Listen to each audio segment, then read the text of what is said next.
বন্ধুরা, গত ভিডিওতে দেখিয়েছিলাম সিশেল পার্কে ঢাকা থেকে কিভাবে আসতে হয়। তো আজকে সিশেল পার্কের পার্ট 2 এবং এর ভিতরে কি কি আছে সব কিছু আপনাদের ঘুরে দেখাবো। আমরা গাড়ি নিয়ে গেটে, দেখেন আপনারা দেখতে পাচ্ছেন, গেটে পৌঁছালাম। এখানে এন্ট্রি করে আমরা ভিতরে প্রবেশ করি এবং এরপরে আমাদের ওয়েলকাম গেট, যেখানে ফুলের সুবাস আছে, ফুলের একটা বাগান আছে, সব কিছু ঘুরে দেখাবো, আপনারা দেখতে থাকুন।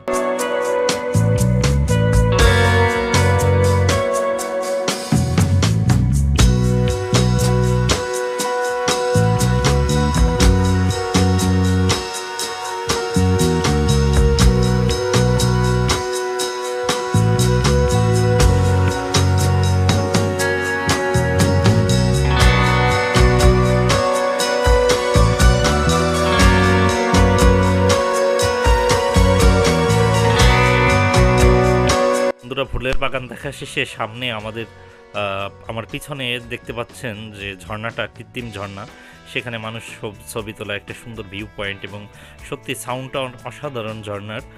আপনারা এখানে না আসলে বুঝবেন না। আমার মামাও একটা পোজ নিয়ে নিল, দেখতে পাচ্ছেন। হ্যাঁ, ভিডিওতে তাকে দেখতে পাচ্ছেন, সে আমার মামা হয়, ওর নাম সাদিক। তো ও খুব মজা করলো আর কি। তো আমরা যারা আসছিলাম সবাই খুব মজা করেছি, খুব আনন্দ করেছি। মিলন ভাই আসছিল, সে ভিডিওতে উঠতে লজ্জা পাচ্ছিল, তাই তাকে ভিডিওতে দেখাতে পারলাম না। তো এরপরে বন্ধুরা দেখতে পাচ্ছেন আমরা যাচ্ছি ওখানে রিসোর্টের দিকে। এখানে একটা রিসোর্ট আছে, সেই রিসোর্টটা আমরা দেখব।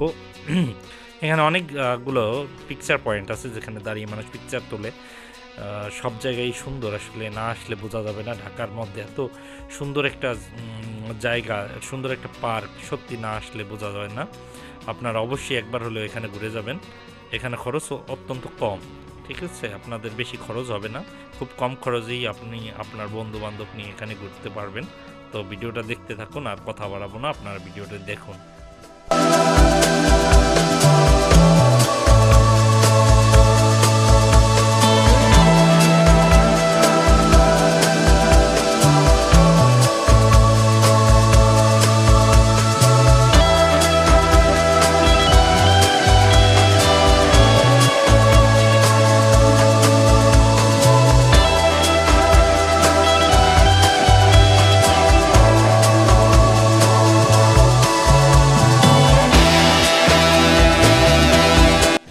বন্ধুরা, এখানে বাচ্চাদের বিনোদনের জন্য বিনোদনের ব্যবস্থা আছে। আপনারা ভিডিওতে দেখতে পাচ্ছেন বিভিন্ন গেম ঘর, এখানে বাচ্চারা খেলাধুলা করতে পারে। এটা জাস্ট বাচ্চাদের জন্য, অল্প একটু জায়গা নিয়ে। তো আপনারা ভিডিওতে দেখতে পাচ্ছেন বন্ধুরা, আমরা এখন রিসোর্ট থেকে বাগবাজার আরেকটা পয়েন্টে আমরা যাচ্ছি। ওখানে বাগবাজার নাম হয়েছে কারণ ওখানে বাঘ বিক্রি হয়। তো আমরা কয়েকটা বাঘ কিনবো।